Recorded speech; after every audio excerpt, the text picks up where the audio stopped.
Hello and welcome to Season 14, Episode 9 of Unlimited Opinions. I'm Adam Bishop, I am Mark Bishop. and we are, of course, reading Russell Kirk's The Conservative Mind, this time looking at his chapter on legal and historical conservatism, so sort of back in England, the 19th century, late 19th century, looking at three different figures, J.F. Stephen, Henry Maine, and W.E.H. Lecky, sort of focusing on three of their major works. I had never heard of any of these guys. I wasn't a particularly big fan of any of them. Really? They had some elements that I thought were interesting, but others I was just like, yeah, I don't think these guys are really all that conservative. Maybe I was just thinking particularly of Stephen, I think the first guy he talks about, but I don't know. I have the exact opposite. Really? Yeah, I had heard of Stephen because he Mhm. published the response to John Stuart Mill, Yes. and I thought that part of the chapter was excellent. I didn't have any real use for the third guy, Hmm. and the middle guy was fine, but Lecky Maine was fine, and then Hmm. the last guy I was like, well, why is he even included in this? Hmm. Um, but I guess he was a historical figure. But I don't know if I don't think I read his book that's mentioned in the book, that being Stephen. Um, but I remember studying it like a survey philosophy course, John Stuart Mill, and the response, like it was like a history of philosophy course in my over a couple semesters. It was one and two, and my professor taught it like, well, here's this philosopher, and then the person that followed him, refutes or makes an argument against it, kind of modifies it, and then we go into the next one, and then so on. So, kind of like almost a process Hmm. theory of the history of philosophy. So I don't think I'm almost certain I didn't read his book, but I've got it in my cart to buy, but I am refusing to allow myself to buy anything Mm. until I finish books. I'm reading now the autobiography of William Tecumseh Sherman, Oh, interesting. which actually is really. I haven't gotten to the Civil War yet. Huh. The first chapter, I didn't know he's served in the army in California, and it's fascinating because he's out there right when the gold rush hits. Oh, wow. It's really kind of like a diary of different things happening, and then he gets stationed in St. Louis later, and now I'm where he was stationed in New Orleans before the war. Hmm. So that's good. I like that. Anyway, so I have to finish that before I buy another book. Although I have a book on the way. Yeah. I bought a book this last week. Yeah, Uh, I don't set the same restriction of finishing books before I buy that. I was just mentioning before we started recording, of course, the biannual Friends of the Library book sale was happening this weekend, and I just bought so many books. I was saying, I can't believe just how untouched the Greek and Latin sections were. I mean, I went over there. Granted, I got in line at 6:30 in the morning for when it opened at 9 a.m. And when I got there, I was the first one, I think, to get to the Greek and Latin. I just was pulling books off the shelves. So I have almost all of Homer in the original Greek. I picked up Pindar, full set of Euripides from like the early 1900s in Greek, the Oxford classical texts. Complete works of Plato in English, whole bunch of Loeb classics, some Aquinas, philosophical writings of Occam. No, it was great. It was really, really great. Yeah. And a whole bunch of other things besides those. well, good job. Thank you. It was successful. It was a very successful trip. But to talk about the topic for today, the way he starts off is with this sort of time of foreboding. Yep. The way he starts the chapter, he says, conservative elements in British society after 1867 found themselves steadily reinforced by recruits from the old liberal and Whig and utilitarian bands. Alarmed at the trend of Gladstonian liberalism, at the increasing powers of the state, at the aggressiveness of the labor movement, and at the flattery paid to the vast new electorate, the middle classes, so long the driving force behind liberalism, began to transfer their allegiance to the Tories. And that's kind of what he means by this time of foreboding, that there is just such this ascendant liberalism, that you're getting all sorts of different groups of people who, for different reasons, oppose liberalism, joining the Tories and sort of joining this conservative party.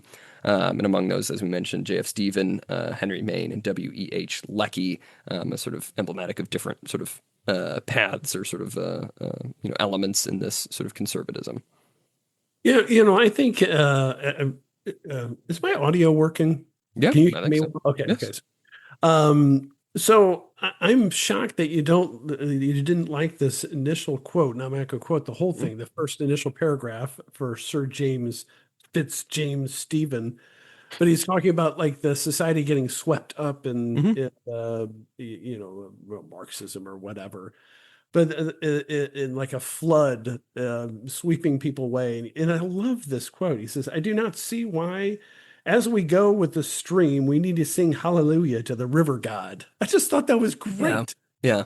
This guy can turn a phrase, and I don't know why you would think he's not conservative. He's anti-utilitarian. He Hmm. believes in that there is providence and religious principles. I know he's kind of well, I get now I start thinking of it Hmm. because he can mention how he could he's like a Calvinist, I guess, Hmm. and he mentions how he can defend Pontius Pilate. And what was the other thing? Which I really like. I like the quote that was kind of a little anti-Christian. Mm. Maybe that's what you didn't like. Uh, but I love like I'm just going to skip ahead to 264. He says, "Man must adore something, and having denied God, he will find his deity somewhere much lower than the angels." I Hmm. just thought that was really great. And of course, that's the author summarizing his views.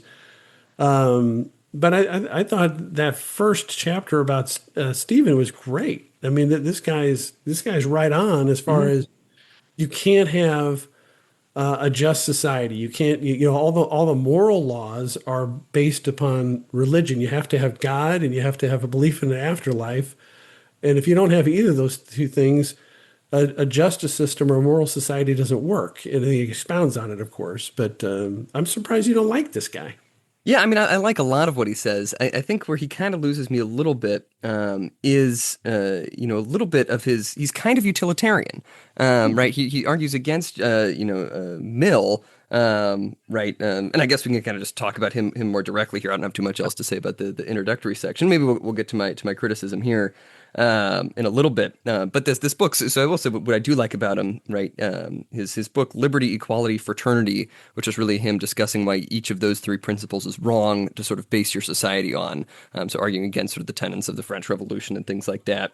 But yeah, he says he'd been reared as a strict utilitarian and Claphamite. He became the Benthami Lycurgus of India. And in India, he had learned that force, not discussion, binds society together. And I think where he loses me a little bit is this really extended discussion of force as sort of Huh. like the key principle of government, which there is some truth to that, right? Of course, like the government needs to have, some force for it to be a government. But I think he is a little too utilitarian in his arguments of force, or at least is how Russell Kirk summarizes them here. Interesting.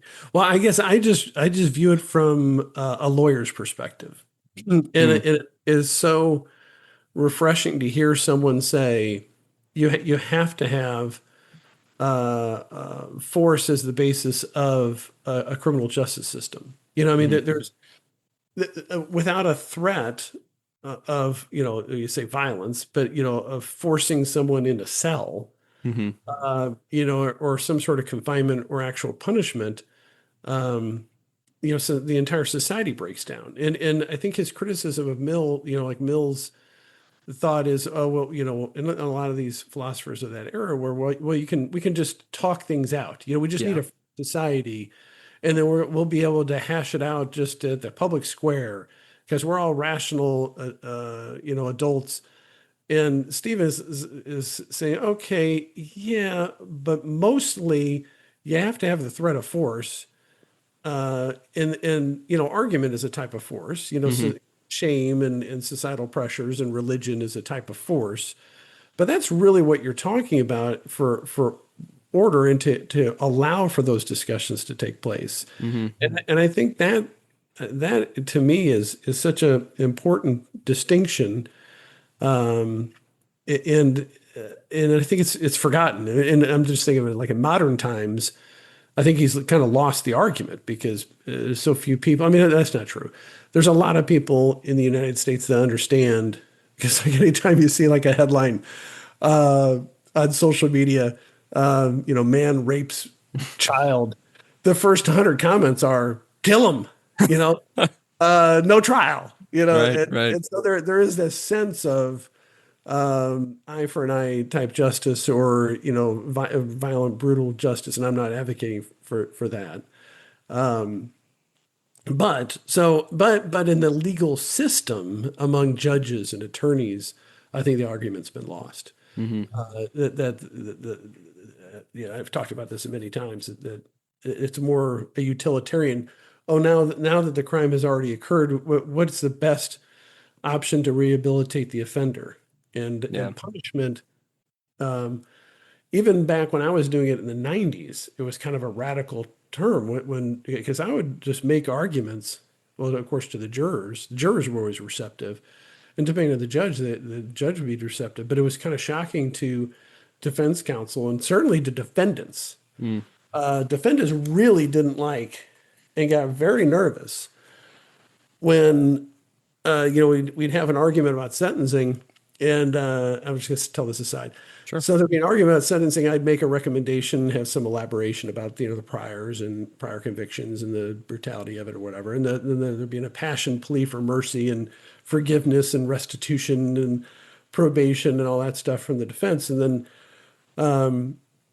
I have on occasion, in Missouri law, you can't order restitution and prison time.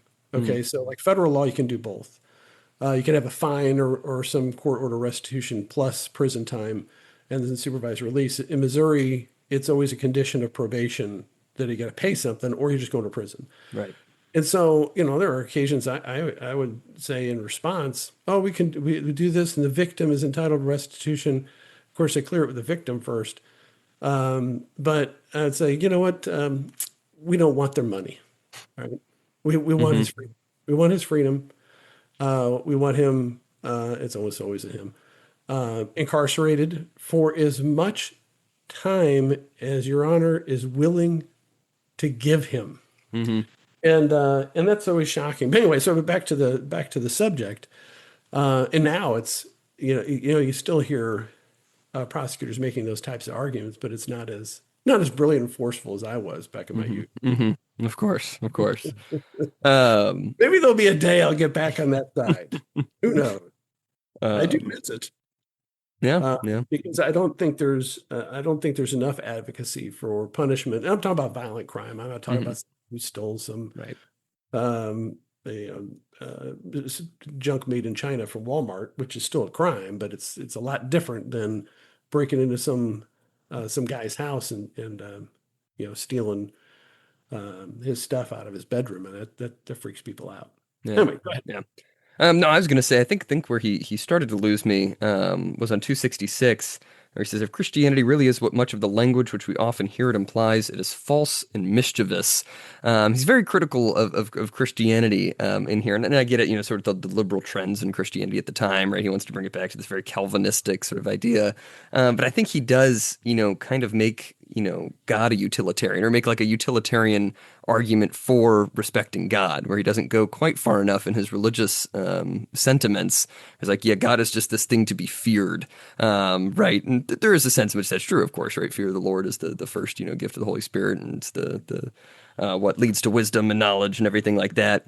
But also, kind of removing sort of the love aspect from God, which he does pretty much explicitly.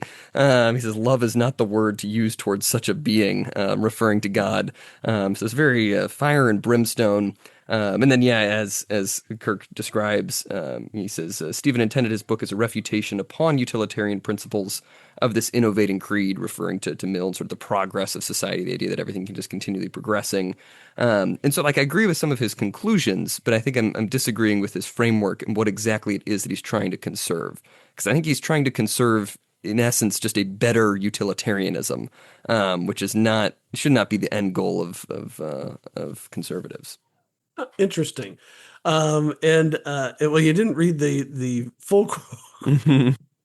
because I have written in the margin "ha" with an exclamation mark because I thought it was really funny because he continues on. He says, "And that if the Sermon on the Mount really means to forbid defense of the nation's honor, then the Sermon on the Mount ought to be disregarded. Right. That's kind of what I mean, where he's talking about, using God as sort of just defending the nation, really. And as soon as, God comes into conflict with the nation, well, then God's got to go. Well, that's one way to look at it. Sure, sure. And I've struggled with this type of concept over the years, and I've recognized it in others more than I recognize it myself. So I can cast stones at them. But he suffers from the same thing that I have, Hmm. which is I expect God, Jesus and God and Christianity to be consistent with what I want it to be. you Mm. know and it's that arrogance, like I know better, um that I think causes a lot of people to leave the Catholic Church, Hmm. in particular, because you say, well, surely if the if the basically what people say, well, if the Catholic Church doesn't agree with my preferences, then the Catholic Church is wrong Hmm. automatically. It's like, or or you could be wrong. Right. And so I'm getting old enough where I'm actually considering the or Hmm. could be wrong.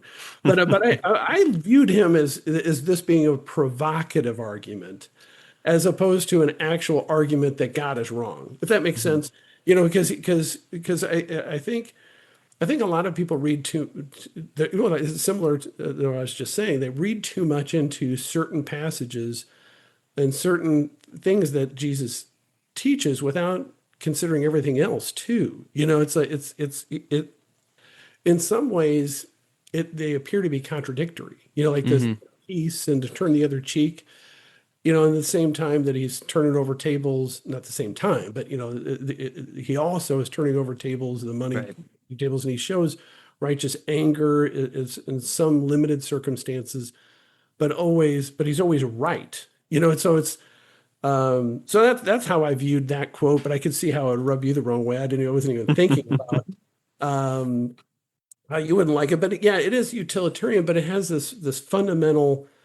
Um, I view his utilitarian argument as really a practical explanation of why God's right. Yeah. And we Yeah. should have a Christian God, and we should, love of God is fine, but you also need to have awe. Like, you don't hear this too much in the Catholic Church. Like that you're afraid of God. Hmm. Like the other denominations are. I'm a God-fearing Christian, Right. and they mean it.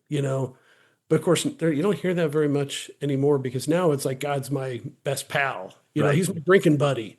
Right. And it used to be when I was younger, it was they were really afraid of God and Hmm. God's judgment, because we're all sinners, and I kind of respect that a little bit more. Right. Um, but anyway, so sorry to go off Yeah. on that No, tangent. that's all right. And I mean, that's kind of relevant to something that I've been doing recently with the OCIA group. I've been leading the sessions and stuff. We're still having some sessions. They were confirmed a couple weeks ago. But for those who want to continue coming in, and we have a group that's going to be just an adult confirmation group for the end of May, and then some people who are inquiring for next year. And so we're continuing sessions in the morning. This time we're the next few weeks, and so we're going over the gifts of the Holy Spirit. And the first Nice. of those is fear of the Lord. Mm, Right, and fear of the Lord is the foundation for all the others. So we had fear of the Lord last week, and then piety was just this past Sunday, and then the culmination of all of them, the highest one, is wisdom. yeah. And so the understanding is like you can't really have the higher ones without first having fear of the Lord. Mm, You can't have proper piety towards God if you don't recognize God as supreme and awesome and above everything else. From that, then you can come to piety, recognizing like what is owed to God. But first, you need that appreciation of God as being higher than everything. And there's this discussion from say Thomas Aquinas, connecting right the gifts of the Spirit to like the virtues, the cardinal virtues, and then the theological virtues. And he ties fear of the Lord to temperance. That temperance is only perfected, right, if you have fear of the Lord, right? It's not enough to sort of just have pagan temperance, of just like, well, controlling my appetites and things like that. It's like, what are you controlling them for? right. What is the ultimate highest thing? The ultimate highest thing isn't just your reason. It is God who is over and above you entirely, in every single way imaginable. And then from there, right, that's sort of how you progress throughout the rest of your life, and growing in the understanding of God, following that. Yeah. Well put. Yes, thank you. Yes. Which kind of relates, sort of talking a little bit more about religion. I love this section at the bottom of 269 where he says, whatever system of principles men adhere to, however, the religion of liberty, equality, fraternity is pernicious. For whichever rule is applied, there are vast numbers of matters in respect of which men ought not to be free. They are fundamentally unequal, and they are not brothers at all, or only under qualifications which make the assertion of their fraternity unimportant. So far as liberty, equality, and fraternity have any existence or meaning in modern society, they are rooted in Christian morality. And if positivists and rationalists succeed in their endeavor to explode the religious convictions of society, they will bury in the ruins those very liberal social principles which the School of Mill professes to live by. And I just think Mhm. that's absolutely true. And we're seeing the fruits of that now. Yep. 150 years or so on after Stephen's writing this, that we have pretty successfully, sort of in the modern day, removed the consideration of the religious principles for a lot of these things, and all of a sudden you realize, oh, any sort of liberty, equality, fraternity can't exist unless you do have that common sort of moral framework from which you can build out these things. Otherwise, it just doesn't happen. Yeah, it's a real problem. Hmm. And I don't know how we're going to solve it. We almost need a new Christian revival Yeah. to sweep the nation, which there's some embers of that, I guess. Hmm. But yeah, you see stuff going on in some places, even locally. It's like, oh my Right. goodness, this is wild stuff. Um, and okay, so the one thing that they criticize is Mill and the other utilitarians is you're trying to get religion out. Hmm. And the other thing that he hits on, and I think that quote hits on it too, is or applies it, this idea that people are innately good, and Yeah. he refutes that on the previous page, towards the bottom of 268. This is a great quote. This is quoting Stephen. Um, I believe that many men are bad, a vast majority of men indifferent, and many good, and that the great mass of indifferent people sway this way or that according to circumstances, one of the most important of which is circumstances is the predominance of the time being for the time being of the bad or the good.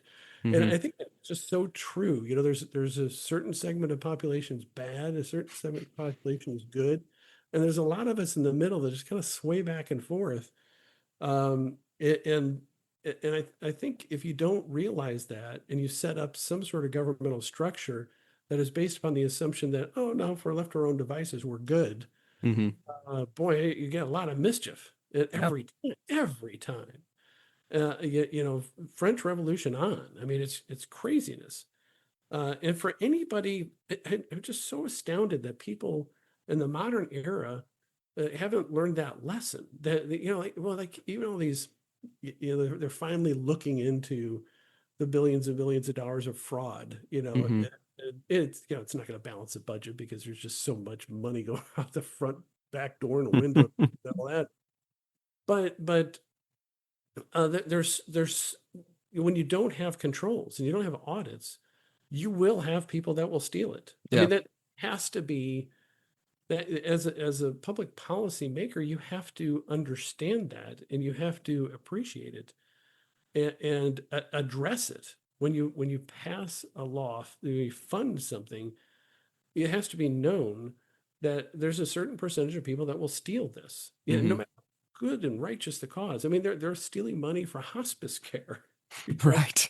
Right. And to say, well, that's unprecedented. No, because they're also stealing money for child care. They're Hmm. stealing money for the care of disabled children. I mean, they will there are people that will steal money from anything. Hmm. Um, and so if you operate under the assumption that the people won't steal it, you don't have to then you don't build in the controls. Right. Once it's known, then it spreads like wildfire. So Right. that's just free money. Yeah, and that's So, exactly what gets into his discussion of force then, right? Of like, well, there is this contingent of the population that is just bad and is just trying to cheat everybody else.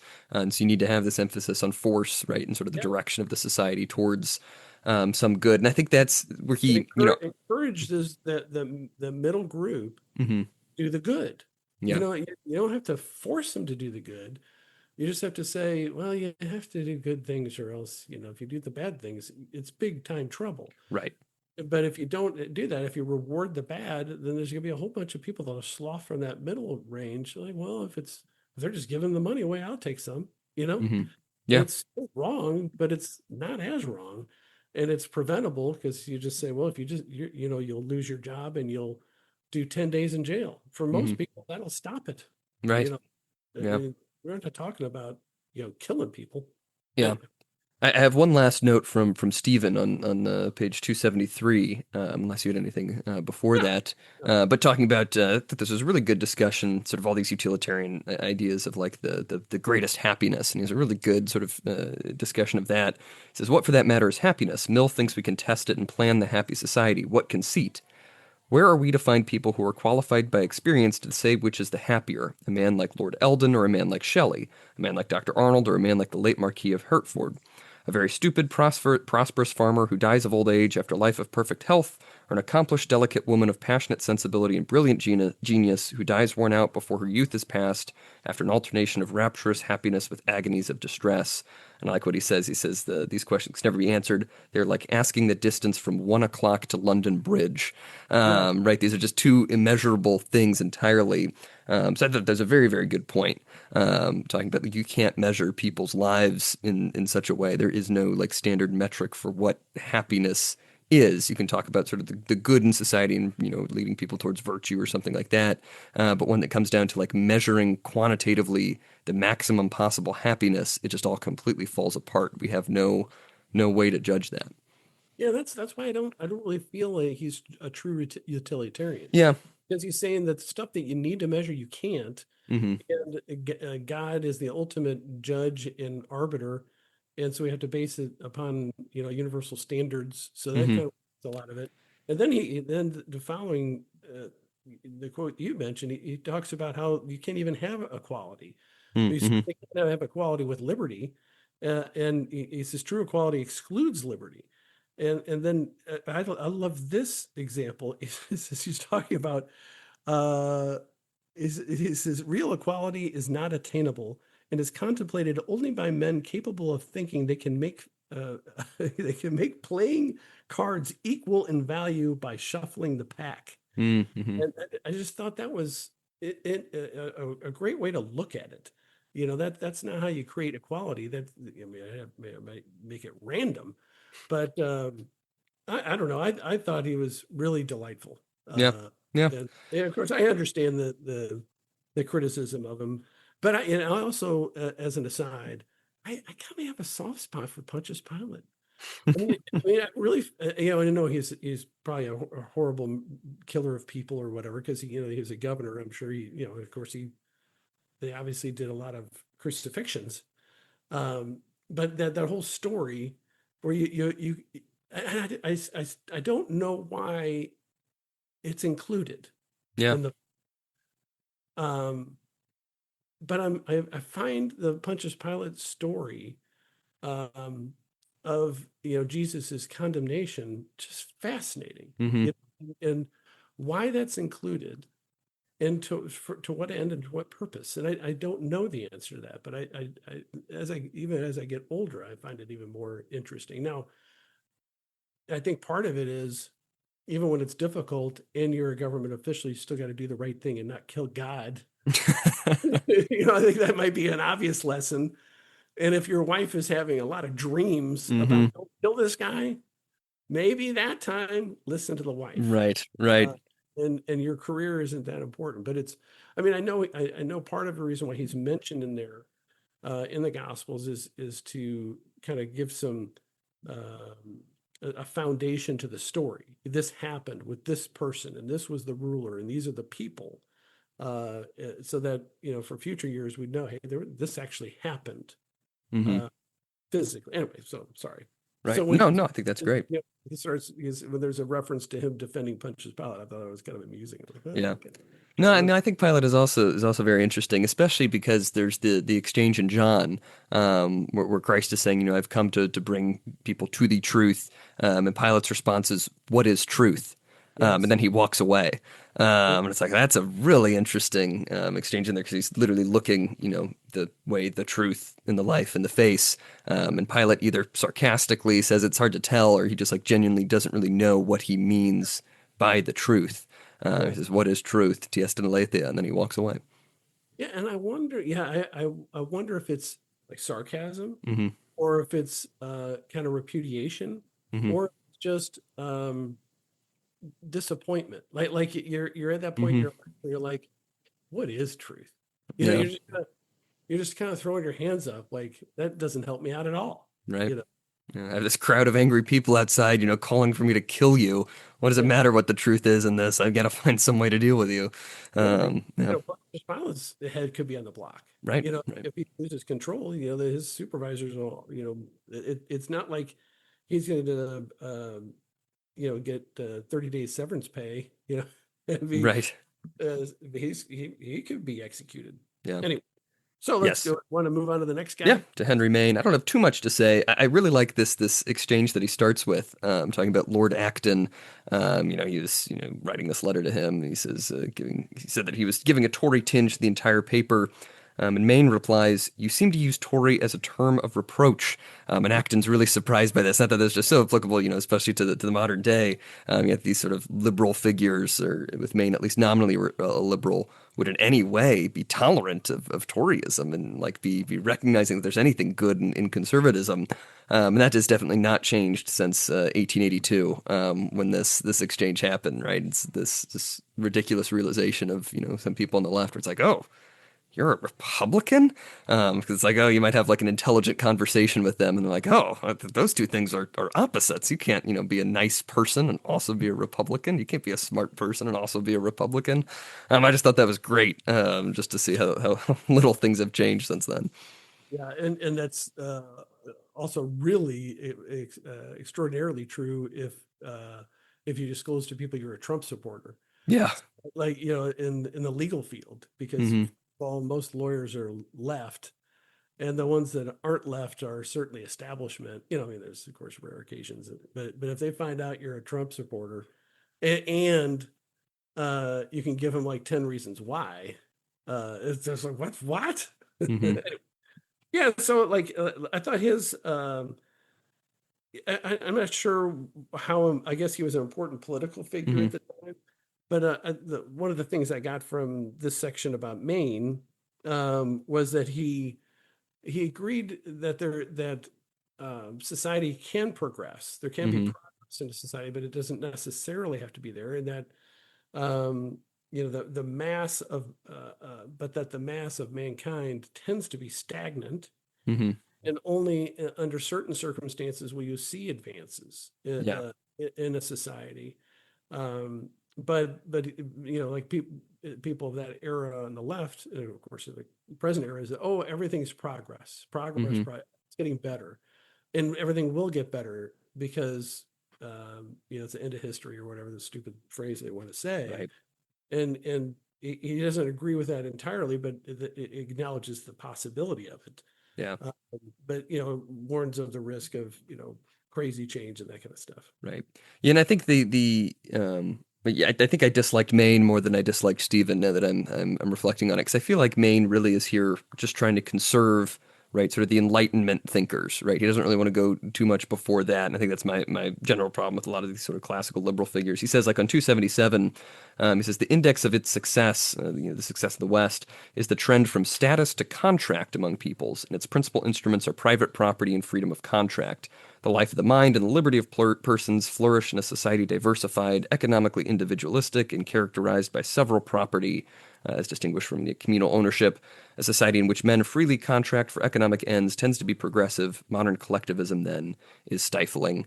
And just sort of all the things that he's talking about here really have that sort of tinge of like very heavy like social contract theory, very individualistic, right? The individual is the base unit of society. And I get where he's coming from, right? He's very, very strongly arguing against sort of Marxism and socialism that's sort of sweeping through England at the time, or is becoming much more popular. And so his reaction to that is to really emphasize these individualistic elements.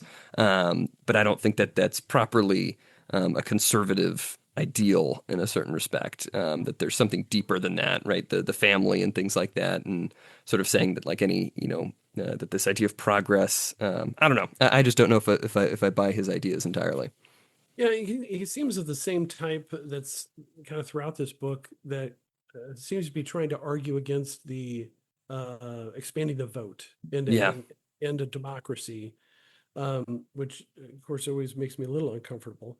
But I do like there's a pullout I had on 283. He says men must be brought to see that democracy means a form of government and nothing more. It is not an end in itself, but a proposed means of justice, freedom, and progress. And mm, I think that is really important for everybody to understand and be reminded of. Our republic. Well, as I say, who is the famous quote? This republic, the Constitution is not a suicide pact. yeah, There has to be a purpose behind our governmental structure. And we see so much dysfunction in Washington, like the filibuster and all these arcane rules. And it's like, Trump has revealed that a lot of this stuff is, like, oh, it's our, what do they call it? Our ideals. No, they always say it's our mores, or that he's upsetting. What is the term they always use? They say that Trump is always rule of law, uh, customs, our customs, and he's overturning our standards and all that stuff. And it's like none of it, if it doesn't create a more just society and serve the American people, why do we have it? right, It's not it's not the Ten Commandments being brought down by Moses, written right, by God. right, It's these are written by men, and I just thought that was a really good point, right, that you shouldn't fetishize the democracy. right, That in and of itself, and of course, democracy is dangerous. True democracy, where you just have a mob rule, 50% plus one. And so I respect those arguments. yeah. Yeah, But I I did don't. like that. Yeah, and I think that's kind of what he says, just finishing off. I think the right after where you left off, he says we must be purged of the delusion that democracy is vox Dei, is the Yeah, voice of God. And I like this comparison that he makes to the Greek oracles. He says certainly we ought to know by now that to consult the hoarse voice of democracy is as hazardous as consulting the Greek oracles. This is a quote from Maine. All agreed that the voice of an oracle was the voice of a god, but everybody allowed that when he spoke, he was not as intelligible as might be desired, and nobody was quite sure whether it was safer to go to Delphi or to Dodona. He talks about democracies must be taught modesty and things like that. That even the Greeks, literally thinking they were consulting the gods, were more distrustful than we are today of democracy. Right? They thought that was the voice of God, and we sort of ascribe an even stronger effect to just democracy, sort of capital D, whatever we sort of take that to mean in the moment. Sometimes that means direct democratic elections and things like that. Sometimes it means sort of democratic ideals. Of whatever sort of stripes we want to call those, and usually it is just sort of proceduralism, kind of yeah, like you were talking about, like, oh well, Trump is tearing down this agency that did who knows what. This is the end of democracy, and it's like, well, what is the end being achieved here? What was that thing even doing in the first place? Not sort of every act sort of removing some sort of agency is eliminating democracy. agreed. Yes. Anything else to say about Maine? No, and I don't really have anything to say about Lecky, Hmm. other than he wrote a history of England in the 18th century, I guess, in this Democracy and Liberty book, which I have not read and I don't plan to. Um, and so he seems to be, I think he kind of like trying to preserve the aristocracy a little bit, maybe. I don't know. Hmm. I didn't find this interesting or compelling Yeah. at this part of it. So Yeah, I think, upon rereading this and discussing this, I'm realizing sort of all three thinkers, I think they got worse. I guess my favorite was Stephen. I disagree with his ideas on force and things like that, but especially Lecky here on 286. He says, Providence is pretty much absent from the work. He says, the rational religion of Lecky has pruned away nearly all of traditional Christianity except an intuitive morality, the imitation of Christ, and the golden rule. yeah, And it's like, well, that's kind of removing a lot of Christianity, right? And I think that is the tendency. A lot of people in the moral day, even those who are like, oh, we still need sort of this cultural Christianity and things like that in order to have, a good society and to keep everybody sort of in line. And it's like, yeah, that's a good utilitarian argument for like keeping these same moral principles. but that's not really Christianity. That's not really conserving Right. Christianity as part of the culture. You're sort of just wanting to substitute some list of moral precepts that people have to follow without really considering why they are there and what more is necessary for those things to actually be moral precepts and not just a list of directions to do. So I think, throughout these three, it sort of consecutively gets worse. That I think, Yeah. Stephen is the least utilitarian, but he has those elements. And then, Maine following, and then Lecky here, I think is making a very utilitarian argument, really at its core, about what religion is and what society is. Yeah, and he's also defending like the hereditary class. Hmm. The people that had wealth, created wealth and benefits to society, which actually there's some truth to that Hmm. because they have disposable income and they can invest without risk, really, I guess, and including providing relief for people, uh, Right. poor people and all that. But other than that, I mean, I guess he was furthered the conservative movement at the time, and otherwise, I'm not all that interested um, in the summary of his beliefs or what he was doing. Hmm. I do like this quote on the top of page 292, where it says, "The rush and tumult of modern life, the constant succession of new impressions and ideas, the destruction of continuity, the appetites of jaded political palates, the decay of family feeling, these unite to reinforce, quote, what may be called the unintelligent conservatism of English radicalism." Mhm. Sort of this reaction to all of these social forces that he says are kind of lumped into this like conservative movement. People who weren't initially very conservative or certainly even mostly liberal or utilitarian or whatever, but in reaction to like this decay as they see in English society. And I think a lot of the same is true of sort of modern American politics, with this sort of Trump coalition, whatever it was made up of in 2024.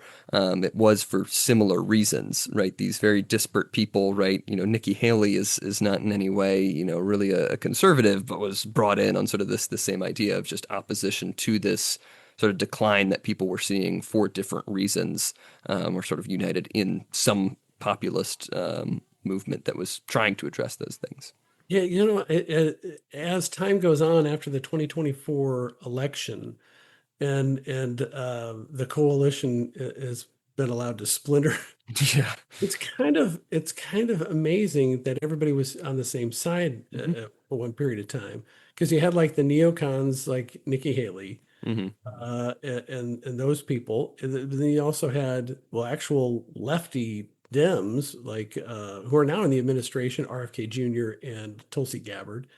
And then you had now the more and more increasingly gadfly Tucker Carlson, and then you had Joe Rogan, and a Hmm. lot of these people I was fans with, fans of, and I'm fans of. Joe Rogan was just at the White House celebrating some deregulation of psychedelics, Hmm. which I may or may he was just at the White House. Ibogaine is a big thing in the veteran community. Evidently, it's helped a lot of Huh. the guys that had a number of um, concussions and injuries, and then helps with addiction problems, maybe. Huh. Interesting.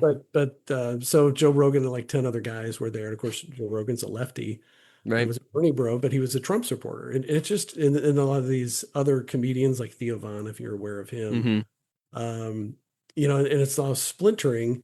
And then you have, other right wing personalities like Steve Bannon and Jack Posobiec, and then mainstream conservatives like our senators, Hawley and Yeah. Schmidt, and some real like intellectuals like Victor Davis Hanson, Hmm. who's been conservative, for I guess his entire life, but certainly his entire public life. It's fascinating Yeah. Yeah. that that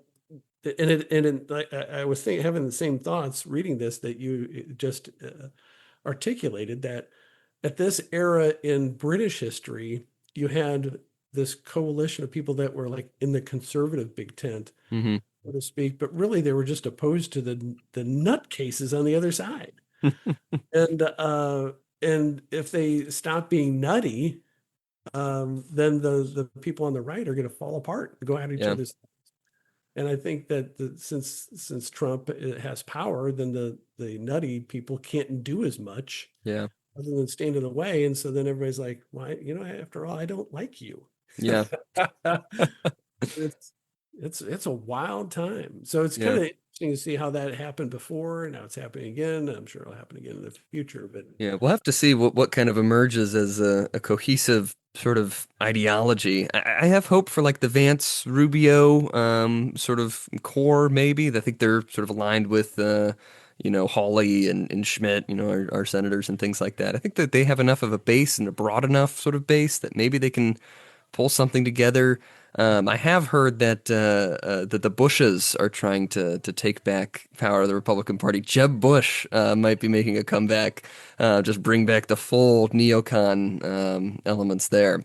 That's a legitimate thing that I've heard. I don't know how accurate it is, but Jeb Bush still a player. he has the same chance as Liz Cheney had at reelection. I mean, they're so discredited. Yeah, yeah, And of course, I think Jeb Bush is a better person, a better politician than Liz Cheney. But I mean, she got crushed hmm when of course, she really went all out really Republican after January 6th and completely yeah, lost of her mind if course. she ever had a mind to begin with. But yeah, I don't see that. I wonder too. I think it's a hmm fascinating look at what the political future of the Republican Party is going to be after the midterms. hmm Um, yeah, I don't know about Vance.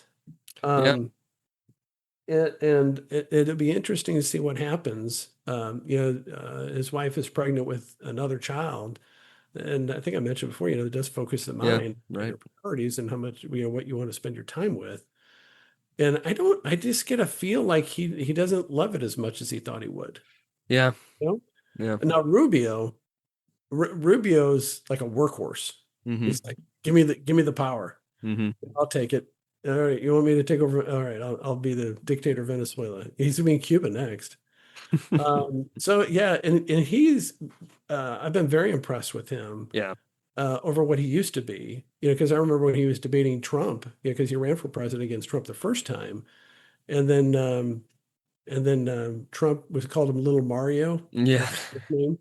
And then right before Rubio was out of the race, you could look up some of his speeches. He decided to go full Trump hmm and started insulting Trump's hand size and all this other Right. stupid stuff for like a week. hmm And it's like he knew he was going out and he just figured, oh, screw it, I'll just insult him for the next week or so.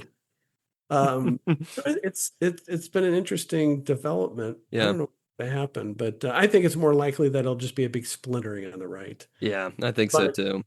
but my secret dream, this is not a prediction. My secret dream is after the midterms, when Trump literally has nothing else to lose other than being impeached again or whatever, he will attack and address entitlements and balance the budget. Mm, And he would veto any budget bill that's not balanced yeah. until they balance it. And if they say, well, that's going to shut down the government, he'll say, I don't care. I'm not running for reelection. I don't care if you all hate me. We're going to balance the budget. And I think there's an actual outside chance that he might just do it. Yeah. Yeah. We'll have to see. I feel like this second term is have you ever seen the movie Godfather? hmm And I think it's God at the end of Godfather 1. They kind of run together because I like to watch them back to back anyway. But when Michael Corleone executes all these people and he says we're settling all the family business, hmm I really feel like that's what Trump's doing the second term. They just indicted the Southern SPLC or whatever, that crazy left Southern wing, Poverty Law Center. Yeah. the money laundering outfit that should have been shut down decades ago. They just indicted him. I didn't even see Um, that. yeah, that was just today. So and I personally, I think part of the reason why we bombed the leadership of Iran is because they tried to assassinate Trump. Yeah. And I'm not saying I'm against that. I mean, if you try to assassinate our president or president-elect or whatever, there should be some sort of consequences Yeah. to deter the actions in the future. But if he, I really do feel like he's trying to to resolve as many of these issues as he can. Now, whether he does or not, I don't know. Yeah. And the big outstanding issue in our nation, the big one, the elephant in the room, is our debt, our deficit. Mm-hmm. And if Yeah. he were able to balance the budget, he will in fact go down as the best president in the history of the United States. Yeah. Behind Washington, who made all the others possible. But if he can get a balanced budget, he would go up, in my estimation, past my favorite, which is President Polk. Of course. Of course. Polk didn't have a second term. If Polk had done the second term, he would have been way up there. All right. Well, do you have any other final thoughts? No, I've talked enough, I think. Yes. No. Any other final thoughts from you on these subjects or on Trumpism? Yeah, no, I think you're right. I don't know. I mean, going back to Vance, I think a lot of people don't like him, very much, which is unfortunate. Because I think I do still have kind of a soft spot for him.